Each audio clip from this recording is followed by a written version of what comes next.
नमस्कार, दिन भर की बड़ी खबरों में आपका स्वागत है। मैं हूं आपके साथ आंचल।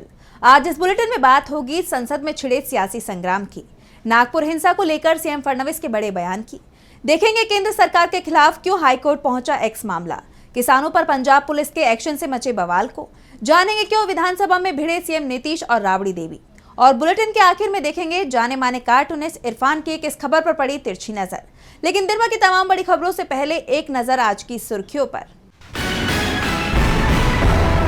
दिल्ली में 3 मंदिरों पर बुलडोजर एक्शन के खिलाफ याचिका पर सुनवाई से सुप्रीम कोर्ट का इंकार, दिल्ली हाई कोर्ट जाने के दिए निर्देश, अनाधिकृत निर्माण हटाने के लिए डीडीए की कार्रवाई पर विवाद। नागपुर हिंसा मामले पर बंगाल की सीएम ममता बनर्जी का बड़ा बयान, कहा सांप्रदायिक हिंसा का कभी भी समर्थन नहीं। नीतीश राज में मोदी के मंत्री असुरक्षित, केंद्रीय मंत्री नित्यानंद राय के 2 भांजों ने एक दूसरे को मारी गोली, एक की गई जान, बहन भी घायल। हरे निशान पर बंद हुआ शेयर बाजार, 899 अंकों की तेजी के साथ 76,348 पर बंद हुआ सेंसेक्स, तो 283 अंकों के उछाल के साथ 23,190 पर बंद हुआ निफ्टी। ये तो थी सुर्खियां, अब बात आज की सबसे बड़ी खबर की। संसद के बजट सत्र में पहले दिन से ही विपक्ष सरकार पर भारी पड़ता दिखाई दे रहा है। सरकार की तरफ से भले ही दावा किया गया था कि वो हर विषय पर चर्चा को तैयार है, लेकिन जब भी विपक्ष की तरफ से चर्चा की मांग की गई, सरकार इसके लिए तैयार नहीं हुई। महाकुंभ का मामला हो या फिर नागपुर हिंसा का या वोटिंग लिस्ट में गड़बड़ी का, सरकार चर्चा से बचती दिखाई दी। सत्र के 7वें दिन भी विपक्ष ने केंद्र के खिलाफ जमकर आवाज उठाई। देखिए रिपोर्ट। संसद में एक बार फिर परिसीमन का मामला उठा। डीएम के सांसद कनिमोझी ने कहा, हम तमिलनाडु में निष्पक्ष परिसीमन चाहते हैं। केंद्र सरकार हमें संसद में ये मुद्दा उठाने नहीं दे रही। हमने 22 मार्च को सभी दलों की बैठक बुलाई है। डीएम के सांसद टी शिवा संसद में एक टी-शर्ट पहनकर पहुंचे। उन्होंने कहा कि तमिलनाडु निष्पक्ष परिसीमन पर जोर दे रहा है, इससे करीब 7 राज्य प्रभावित होंगे, लेकिन सरकार की ओर से अभी तक कोई प्रतिक्रिया नहीं आई है। इसलिए हम निष्पक्ष परिसीमन की मांग को लेकर अपना विरोध प्रदर्शन जारी रख रहे हैं। परिसीमन को लेकर सदन में सत्ता पक्ष और विपक्ष के बीच जबरदस्त टकराव भी दिखाई दिया। लोकसभा अध्यक्ष ओम बिरला ने कहा कि कोई भी व्यक्ति नारे लगी टी-शर्ट पहनकर नहीं आ सकता। सदन इस तरह से नहीं चलेगा, लेकिन दोनों पक्षों के बीच लोकसभा और राज्यसभा में दिन भर टकराव की स्थिति बनी रही, जिसके चलते संसद में कोई कामकाज नहीं हो पाया। इससे पहले कांग्रेस सांसद राहुल गांधी ने कहा था कि वो भारतीय बीमा नियामक और विकास प्राधिकरण यानी IRDA और भारतीय जीवन बीमा निगम LIC द्वारा नियमों में बदलाव किए जाने से संबंधित LIC एजेंट की चिंताओं को संसद में उठाएंगे, लेकिन उन्हें भी अपनी बात रखने का मौका नहीं मिला। इस बीच भाषा विवाद पर भी सरकार की सफाई सामने आई है। शिक्षा राज्य मंत्री सुकांत मजूमदार ने राज्यसभा में कहा कि 3 भाषा फॉर्मूले में अधिक लचीलापन होगा और छात्रों द्वारा सीखी जाने वाली भाषाएं राज्य क्षेत्र और निश्चित रूप से छात्र की खुद की पसंद होंगी। दरअसल संसद में दक्षिण भारत के सांसदों ने हिंदी थोपने को लेकर भी विरोध जताया है। संसद में बीजेपी घिरती दिखाई दे रही है, तो नागपुर में हुई सांप्रदायिक हिंसा को लेकर भी बीजेपी पर सवाल खड़े हो रही हैं। नागपुर में मचा बवाल थमने के बजाय बढ़ता जा रहा है। इन सबके बीच राज्य की सत्ताधारी पार्टी बीजेपी नेताओं के बयान भी आ रहे हैं, जिसको लेकर अब फडणवीस ने मंत्रिमंडल के सहयोगियों को सलाह दी है। तो आखिर क्यों फडणवीस ने दी सलाह, जानने के लिए देखिए रिपोर्ट। कब्र खोदने की बात करने वाले फडणवीस अचानक से राजधर्म की बात करने लगे तो जानकारों के कान खड़े हो गए। औरंगजेब को लेकर छिड़ा विवाद थमने का नाम नहीं ले रहा, लेकिन अब महाराष्ट्र के मुख्यमंत्री देवेंद्र फडणवीस ने नया बयान देकर सबको हैरान कर दिया। दरअसल फडणवीस ने अपने मंत्रिमंडल के सहयोगियों को सलाह दी कि वो कोई ऐसा बयान ना दे जिससे समाज में द्वेष और नफरत फैले। उन्होंने मंत्रियों को याद दिलाया कि उन्हें दिवंगत बीजेपी नेता और पूर्व प्रधानमंत्री अटल बिहारी वाजपेयी की राजधर्म का पालन करना चाहिए। मुख्यमंत्री फडणवीस की ये टिप्पणी 2 दिन पहले नागपुर में भड़की हिंसा और बीजेपी मंत्री नीतीश राणे के हाल के विवादास्पद बयानों के संदर्भ में आई है। हालांकि उन्होंने किसी विशेष व्यक्ति का नाम नहीं लिया। अब जानकारों का कहना है कि जिस तरह से औरंगजेब विवाद पर बीजेपी बिल्कुल अलग थलग पड़ गई थी, यहाँ तक कि RSS ने भी बीजेपी से दूरी बना ली। इसके अलावा अजित पवार गुट के नेता ने भी इस विवाद का समर्थन नहीं किया, जिसके बाद बीजेपी अकेले पड़ती दिखाई दे रही थी। तो शायद यही वजह है कि फडणवीस के तेवर अब बदले बदले दिखाई दे रहे हैं। जबकि इससे पहले उन्होंने जब कब्र खोदने वाला बयान दिया था तो जानकारों का कहना था कि उन्होंने ये बयान समुदाय विशेष पर निशाना साधते हुए ही दिया है। नागपुर हिंसा पर फडणवीस सरकार घिरी हुई है, तो एक्स के प्रमुख एलन मस्क ने भी केंद्र सरकार पर सवाल खड़े कर दिए हैं। एक्स ने केंद्र सरकार के खिलाफ कर्नाटक हाईकोर्ट में मुकदमा दायर किया है।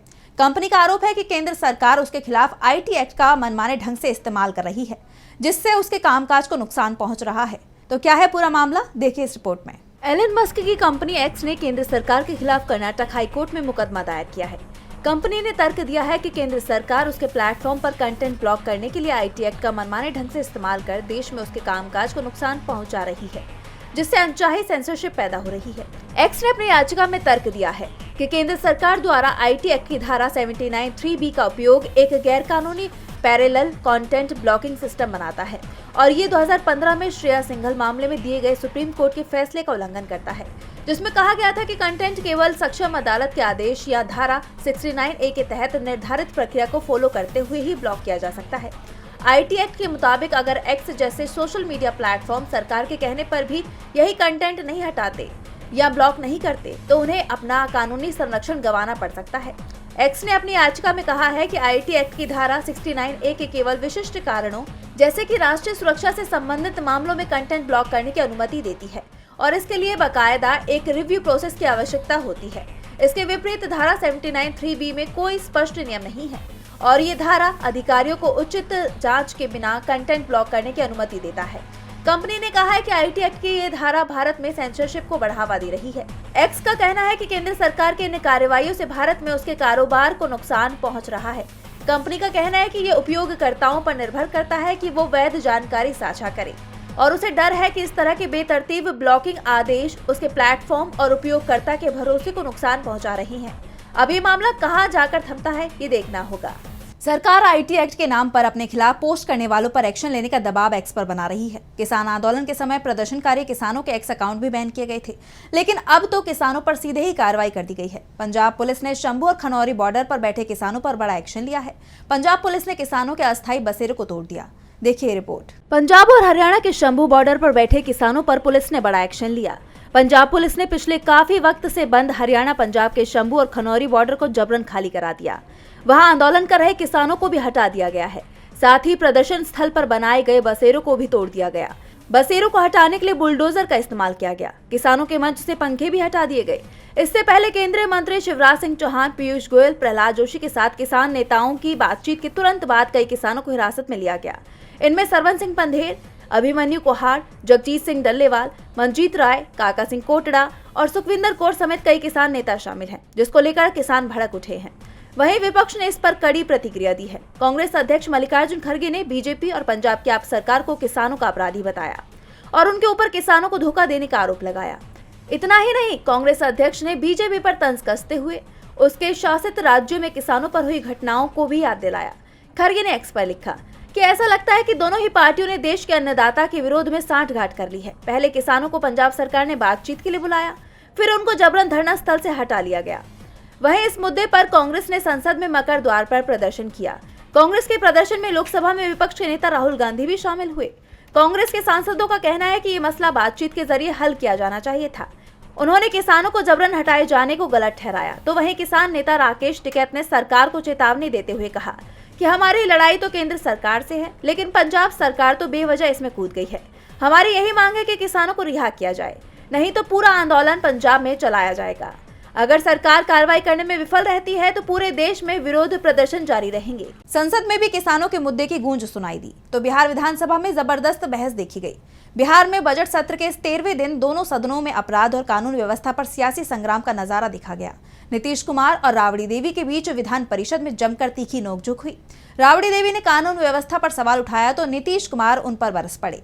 तो क्या कुछ हुआ इस दौरान, जानने के लिए देखिए रिपोर्ट। बिहार में बढ़ते अपराध पर सत्ता पक्ष और विपक्ष में भारी भिड़ंत हो गई। विपक्षी सदस्य वेल में पहुंच गए, सरकार के खिलाफ नारेबाजी करने लगे। इस दौरान मुख्यमंत्री नीतीश कुमार और आरजेडी नेता राबड़ी देवी के बीच तीखी बहसबाजी देखने को मिली। राबड़ी देवी ने बिहार में बिगड़ती कानून व्यवस्था का मुद्दा उठाया। उन्होंने नीतीश सरकार पर अपराधियों के खिलाफ कार्रवाई न करने का आरोप लगाया तो नीतीश कुमार भी भड़क उठे।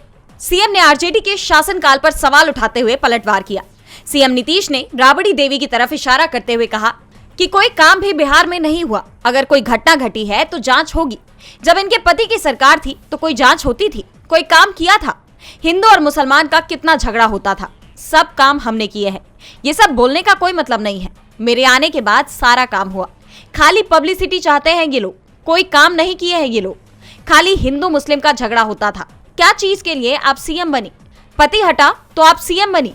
इस पर पलटवार करते हुए राबड़ी देवी ने कहा कि पूरे बिहार में ऐसी घटनाएं हो रही हैं। लॉ एंड ऑर्डर नहीं संभाल सकते ये लोग। सरकार सिर्फ कागज पर चल रही है। बिहार में जंगल राज हो गया है। दोनों दिग्गजों के बीच की इस तीखी नोकझोंक को बिहार की राजनीति में बढ़ते तनाव का संकेत माना जा रहा है। बिहार की कानून व्यवस्था को लेकर नीतीश सरकार बुरी तरह से घिर गई है। तो ऐसा ही कुछ मामला ओडिशा से भी सामने आया है। ओडिशा में बीजेपी की सरकार बनते ही दोषियों के हौसले बुलंद हो गए हैं। 25 साल पुराने मामले में एक दोषी ने सुप्रीम कोर्ट का दरवाजा खटखटाया है और अपनी रिहाई की मांग की है।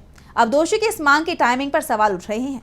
तो आखिर क्यों घिर गई है ओडिशा की सरकार, जानने के लिए देखिए रिपोर्ट। ओडिशा में नवीन पटनायक का 24 सालों का किला ढहा और बीजेपी की सरकार बन गई। अब जानकार कह रहे हैं कि बीजेपी राज्य को संभाल नहीं पा रही है। ये आरोप अब और भी ज्यादा गहरे हो गए हैं और इसकी वजह है 25 साल पुराना एक मामला। दरअसल 1999 में ग्राहम स्टेन्स और उनके 2 नाबालिग बेटों की जान लेने वाले दोषी दारा सिंह ने अपनी रिहाई की मांग की है। उसने 25 साल से ज्यादा वक्त जेल में बिताने के आधार पर उम्र कैद की सजा माफ करने की गुहार लगाई है और अब सुप्रीम कोर्ट ने ओडिशा सरकार से उसकी सजा माफी याचिका पर 6 हफ्तों में फैसला लेने को कहा है। दरअसल ये घटना है 23 जनवरी 1999 की, जब ओडिशा के क्योंझर जिले के मनोहरपुर में ऑस्ट्रेलिया के ईसाई मिशनरी ग्राहम स्टेन्स और उनके 2 नाबालिग बेटे फिलिप और टिमोथी की जान ले ली गई थी। रविंद्र पाल उर्फ दारा सिंह को इस मामले में दोषी पाया गया। उसे निचली अदालत ने फांसी की सजा दी थी। 2005 में ओडिशा हाईकोर्ट ने उसे उम्र कैद में बदल दिया। 2011 में सुप्रीम कोर्ट ने भी इसी सजा को बनाए रखा और अब 25 साल बाद उसने रिहाई की मांग की है, ये दलील देते हुए कि वो बिना किसी पैरोल के 25 साल से ज्यादा वक्त जेल में बिता चुका है। पूर्व प्रधानमंत्री राजीव गांधी की जान लेने के मामले में दोषी पेरारेवलन को भी सुप्रीम कोर्ट ने इसी आधार पर रिहा किया था और अब दारा सिंह की याचिका पर 9 जुलाई 2024 को सुप्रीम कोर्ट ने ओडिशा सरकार को नोटिस जारी किया था। अब जस्टिस मनोज मिश्रा और केवी विश्वनाथन की बेंच ने कहा है कि राज्य सरकार 6 हफ्तों में उसके आवेदन पर फैसला ले और कोर्ट को इसकी जानकारी दे।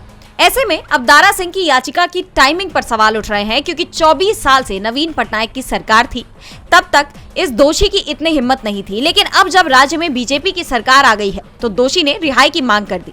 ऐसे में सवाल ये भी है कि क्या ये कदम उसने किसी की शह पर उठाया है, ये देखने वाली बात है। फिलहाल कोर्ट ने सरकार से जवाब मांगा है। बीजेपी सरकार में कानून व्यवस्था को लेकर अपराधियों के बढ़ते हौसलों को लेकर लगातार सवाल उठ रहे हैं। तो सवाल केंद्रीय एजेंसियों की कार्यप्रणाली पर भी उठ रहे हैं। सुप्रीम कोर्ट ने भी कई बार ईडी की कार्रवाई पर सवाल उठाए हैं और अब मद्रास हाई कोर्ट से ईडी को कड़ी फटकार लगी है। तो क्यों हाई कोर्ट में ईडी की लगी क्लास, जानने के लिए देखिए रिपोर्ट। मद्रास हाई कोर्ट से ईडी को बड़ा झटका लगा है। कोर्ट ने ईडी की कार्रवाई पर रोक लगा दी है। मद्रास हाई कोर्ट ने ईडी को तमिलनाडु स्टेट मार्केटिंग कॉर्पोरेशन यानी टैस्मैक पर हाल ही में की गई छापेमारी के दौरान जब्त किए गए दस्तावेजों पर कोई कार्रवाई नहीं करने का निर्देश दिया है। कोर्ट तमिलनाडु सरकार और टैस्मैक की याचिका पर सुनवाई कर रहा था जब उसका ये फैसला आया। दरअसल टैस्मैक तमिलनाडु सरकार के स्वामित्व वाली एक कंपनी है जो राज्य में मादक पेय पदार्थों की थोक और खुदरा बिक्री पर एकाधिकार रखती है और 6 मार्च को ईडी ने चेन्नई में टैस्मैक के हेडक्वार्टर के साथ साथ तमिलनाडु भर में कई डिस्टिलरी और बॉटलिंग इकाइयों पर छापेमारी की। एजेंसी ने टेंडर में हेरफेर, बेहिसाब नगद लेन देन और खुदरा दुकानों पर ज्यादा कीमत जैसे मुद्दों का हवाला देते हुए 1000 करोड़ रुपए से ज्यादा की वित्तीय अनियमितताओं का आरोप लगाया। ईडी की इस छापेमारी के खिलाफ राज्य और टैस्मैक ने संयुक्त रूप से हाईकोर्ट का दरवाजा खटखटाया। उनका तर्क है कि छापेमारी शुरू करने से पहले ईडी को राज्य सरकार से इजाजत लेनी चाहिए थी। कोर्ट में सरकार की तरफ से पेश वकील ने दलील दी कि ईडी की ये कार्रवाई उसके अधिकार का दुरुपयोग है। ईडी जांच के बहाने टैस्मैक के अधिकारियों को डरा रहा है, जबकि उसके पास कोई ठोस सबूत भी नहीं है। उन्होंने दावा किया कि केवल ईडी के निदेशक या उप निदेशक के पास ही इस तरह की छापेमारी करने का कानूनी अधिकार है। वहीं ईडी ने बताया कि ये कार्रवाई तमिलनाडु में भ्रष्टाचार निवारण अधिनियम के तहत दर्ज कई मामलों पर आधारित थी। हालांकि कोर्ट में ईडी ये साबित करने में असमर्थ था कि कौन से दस्तावेज जब्त किए गए थे। इसलिए कोर्ट ने एजेंसी को आगे कोई भी कार्रवाई न करने का निर्देश देते हुए इस पर जवाब देने का आदेश दिया। मामले की सुनवाई 25 मार्च को होगी।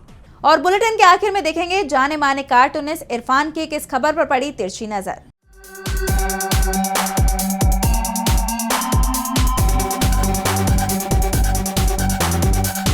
दुनिया के तमाम मोर्चों पर विश्व गुरु के देश की थू कम नहीं हो रही थी, तो वहीं पर हैप्पीनेस इंडेक्स ने खबर दी है कि भारत की स्थिति खुशहाल देशों की सूची में खराब है। वहां पर पाकिस्तान और नेपाल खुशहाली के मामले में भारत से ऊपर हैं। उस चार्ट में नेपाल 92 नंबर पर है तो भारत 118वें नंबर पर चला गया है।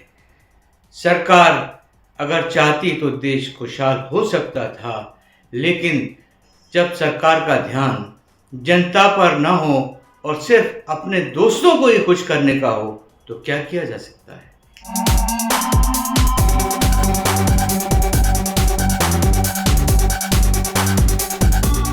बहुत बहुत शुक्रिया इरफान जी। तो आज इस बुलेटिन में इतना ही। आप देखते रहिए डीवी लाइव। नमस्कार।